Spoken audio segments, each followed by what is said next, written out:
how did a band that created some of the most daring music of the 1970s vanish into thin air at the very peak of their power? Today, I uncover the rise, reinvention, and sudden disappearance of King Crimson.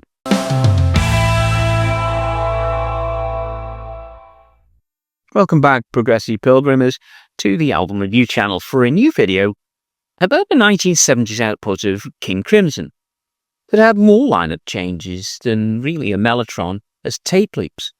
I'm looking at those sublime 6 from the 1970s and hope to identify some reasons perhaps why Fripp called a halt to proceedings barely halfway into the decade.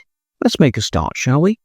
So in 1970, King Crimson stood at a crossroads. They become both celebrated and unstable after that seismic impact of In the Court of the Crimson King in 1969, which helped define really what progressive rock meant to so many. The band entered this new decade of huge acclaim, but really deep internal turmoil. Now, I've previously reviewed The Court, and I'll put a card on the screen for you to watch that later, as well as a link in the description for all the Crimson stuff I'd done to date. Now, critics hail them as visionaries, quite right too. And that debut album had reached number 5 on the UK albums chart and inspired peers from Genesis to Yes. Yet by early 1970, that original lineup had already fallen apart. So I begin with those 70s albums, and the first up is In the Wake of Poseidon, their highest charting album on the UK charts to date, at number 4, which was released in May 1970. Now, since their debut album, drummer Michael Giles and keyboardist Ian MacDonald had left after completing the US tour, and Greg Lake was all poised to join ELP. There was talk of Elton John joining, but that never really gained much momentum, but some compromises had to and were indeed reached. Greg Lake agreed to sing vocals for the album on all but Cadence and Cascade, which was performed by future vocalist and pal Gordon Haskell. Lake was paid for his services by securing the band's PA system as payment for it. Michael Giles returned to play the drums, while his brother Pete played bass guitar. Mel Collins came in to play woodwind, with Keith Trippett playing piano and harpsichord. Fripp himself also played mellotron and harpsichord to help out more, and overall, despite these changes, it all really seemed to work. It was similar in musical style to In the Court, but it wasn't as commercially successful. But it had tracks like Pictures of a City, Cat Food, and The Devil's Triangle, which was an adaptation from Holst's Planet Suite, and these were all really very decent tracks indeed. The album also featured 3 variations of a track called Peace, a beginning, a theme, and an end, and these were positioned at the start, middle, and end of the album. Critic Robert Christgau liked it more than he had In the Court, but he had said, "They're not afraid to be harsh. They command a range of styles, and their dynamics jolt rather than sledgehammer." I think that's praise. Next album is the 1970-71 release of Lizard. It was December 1970 in the UK and January 71 in the US, with Haskell taking over vocals and bass, Andy McCulloch on drums, Trippett on keys, and other session performers as necessary, as well as an appearance from John Anderson performing lead vocals on Prince Rupert Awakes from the title track suite. But the recording proved to be quite troublesome, with both Haskell and McCulloch really having difficulties connecting to the material, with both leaving after the album was finished. It was heavily jazz-influenced and experimental. However, it had a 5-part, 23-minute title track on there, as well as other pieces that went on to become live staples for the band for this and later tours. Critically, it had a mixed reception, again with Robert Christgau describing it as having a certain cerebral majesty, but really disliked Sinfield's lyrics. Classic Rock remarked, "It was a decidedly Miles Davis-influenced hodgepodge of classical and jazz influences, brought to their logical, near-chaotic end." Robert Fripp described the album as unlistenable to, and described those who liked it as very strange, and really maintained this view right up to Stephen Wilson's reworking of the album in 2009. The next album was Islands and was released on the 13th of December 1971, and it was the only studio album to feature the 1971-1972 touring lineup of Fripp, Mel Collins, Boz Burrell and Ian Wallace. This would be the last King Crimson album before the formation of a completely new group, obviously with the exception of Fripp. The vocalist Boz Burrell here does a sterling job on the lyrics to add some real beauty to those sounds. The album continued Fripp's love affair with jazz improvisation and jazz rock fusion elements. Some of the very best tracks revolved around Sailor's Tale, which had been described really as a truly masterful instrumental. Ladies of the Road was a controversial groupie song, with what Sinfield later called the ultimate sexist lyric in it. And there was also that title track, Islands. Some songs drew from earlier Giles and Fripp material, including The Letters and Prelude, Song of the Gulls. Now, the title track here is a really interesting proposition, as it's a gentle, slow-moving piece that really belies so much of what King Crimson is really all about. It is especially exquisite as a result of the cornet solo from guest musician Mark Charrick, along with Boz Burrell's sublime vocals. It was a fitting end to the Sinfield era of King Crimson lyrics. Critics had praised the band's performances, but did find the compositions somewhat aimless. AllMusic called it the weakest Crimson studio album from their first era. Though All About Jazz, not surprisingly, praised it as a well-conceived and tremendously well-executed. The album is noted for its stately mood development and the Miles Davis-influenced modal explorations, particularly on Formentera Lady. Now, there was a live album called Earthbound that was released in 1972, but really the production on this one was quite poor. It did manage to make an appearance in my Progressive Rock Disasters video. Check that one out later if you will. There'll be a card on screen roundabout now, somewhere above my head. Then we come to that classic trio of really unquestionably brilliant albums that began with 1973's Larks Tongues in Aspic. Now, this album marks the debut of King Crimson's completely revamped third lineup. Robert Fripp on guitar. Bass vocalist was John Wetton. Violinist and keyboardist was David Cross. We had Jamie Muir on percussion and drummer Bill Bruford, who'd been recruited from Yes. This was the only album as a 5-piece lineup, as Muir left in February 1973, shortly after recording was completed. Now, it was a dramatic shift in sound, with Fripp now drawing on influences from Bela Bartok, Igor Stravinsky, Jimi Hendrix and the European free improvisation styles. The woodwinds, they were replaced with Cross's violin, while Muir's eccentric percussion setup included chimes, bells, thumb pianos, musical saw, sheet metal, toys and baking trays. The music combining jazz fusion, free improvisation and aggressive passages verging on heavy metal. The title was really the brainchild from Jamie Muir, who felt that it really aptly described the style of music. Fripp had explained it as something precious which is stuck but visible, something precious which is encased in form. Now, the album spawned the concert staple of Exiles, while sections of material were adapted from earlier King Crimson pieces. The song Easy Money was composed collaboratively, with Fripp writing verses and Wetton adding the chorus. Rolling Stone had noted that the album's contrasting moods and tempos, describing it really as music you can't dance to, that requires a completely open mind.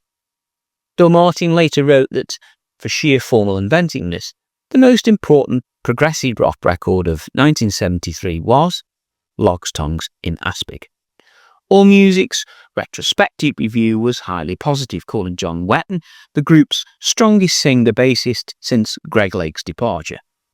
This was followed up by Starless and Bible Black out in March 1974. It was the same band as before, except that Jamie Muir had moved on and he'd actually joined a monastery. Trivia question alert here.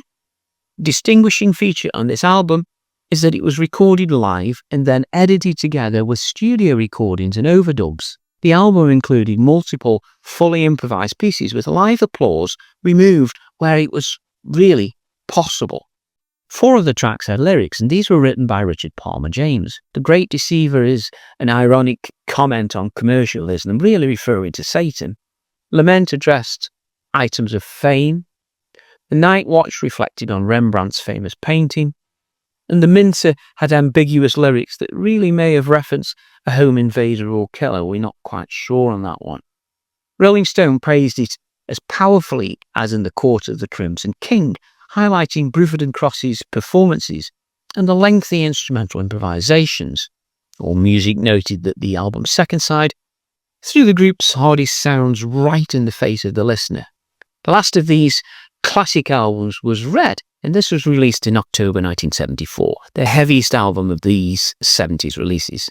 David Cross was not on this album as he was fired one day before recording was due to start. More on this shortly. And Fripp broke up the remainder of the band 2 weeks before the album was released. Now, whilst there were some massive changes, overall the quality was maintained, with the title track composed solely by Fripp this time and being described as one of his most muscular pieces. When it was played back, Bruford said, "I don't get it, but if you tell me it's good, I trust you." This was all while Wetton insisted that they did use it.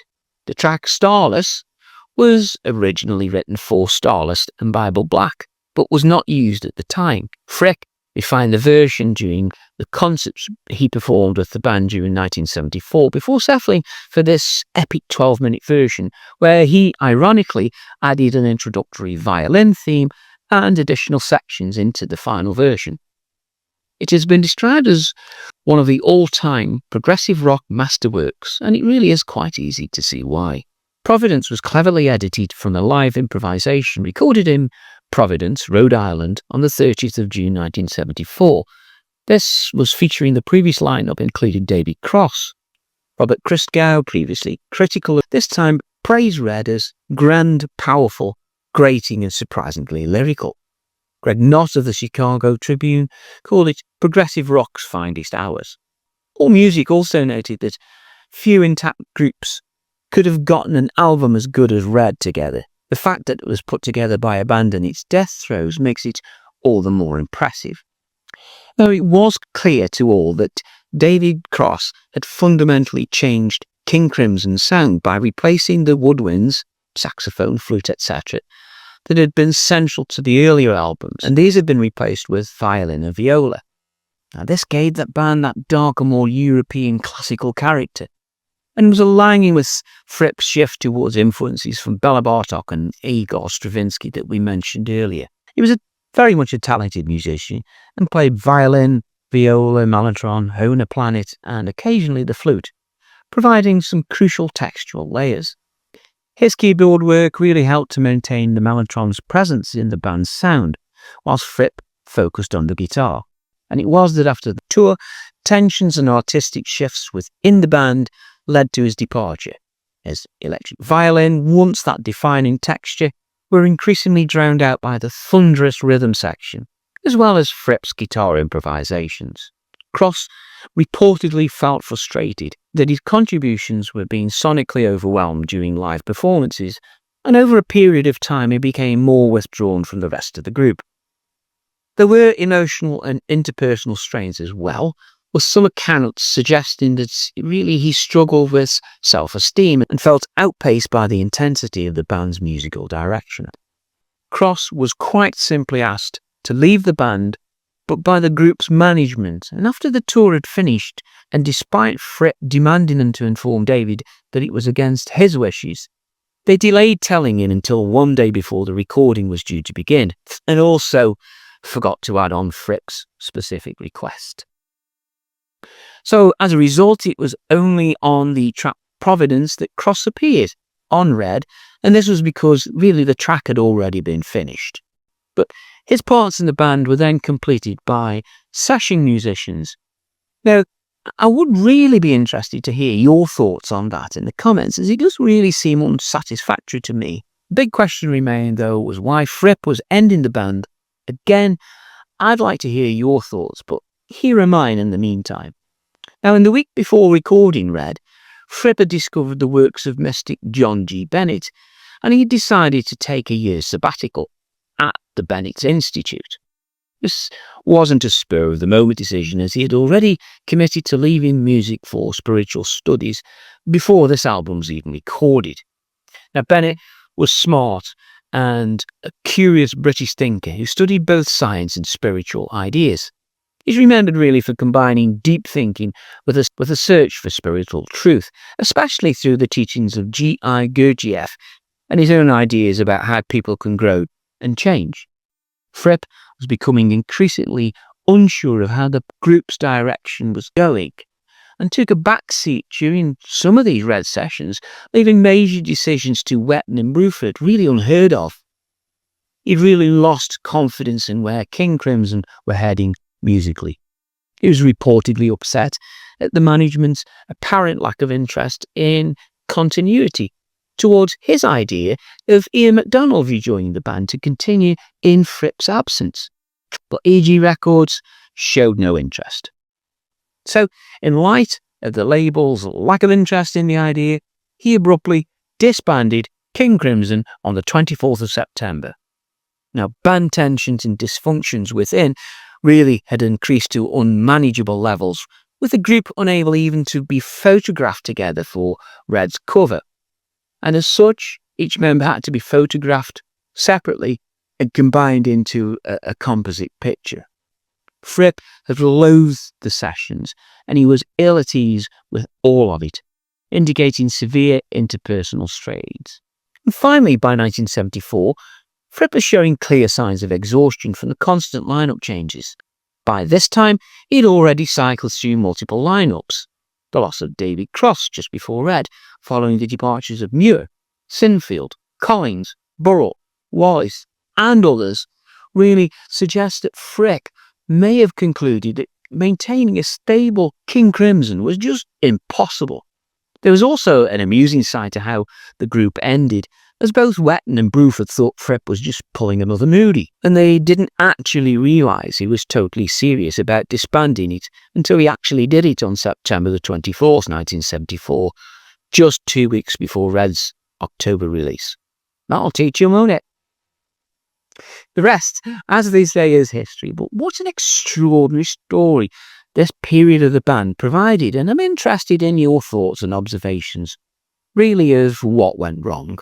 But what of the band's reappearance in the 1980s? Well, that is a story for the future, for another day, and as soon as that video is ready, then there will be a link to it on this one. Until then, remember to subscribe to the channel to stay in the loop of the release of this important follow-up video. In the meantime, watch my review of In the Court of the Crimson King, and I'll see you over there.